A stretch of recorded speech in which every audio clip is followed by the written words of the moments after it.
గుడిలో విహారీ లక్ష్మికి తాళి కట్టడం చూసిన యమున సీరియస్గా ఇంటికి వచ్చేస్తుంది సైలెంట్గా, ఏమీ మాట్లాడకుండా, అక్కడ వాళ్ళని ఏమీ అడగకుండా. ఆ తర్వాత కాసేపటికి లక్ష్మీ విహారీ కూడా ఇంటికి వస్తారు.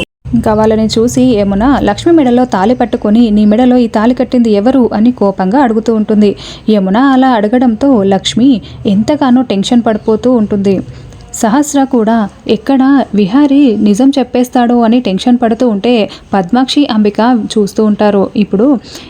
అప్పుడు యమున అడిగేది నిన్నే లక్ష్మి, ఎవరు నీ మెడలో తాళి కట్టింది ఎవరు, నీ భర్త ఎవరు అని యమున నిలదీస్తూ ఉంటే అప్పుడు విహారీ నేనే అమ్మా, లక్ష్మి మెడలో తాళి కట్టి తనని వదిలేసిన ఆ దుర్మార్గుణ్ణి నేనే.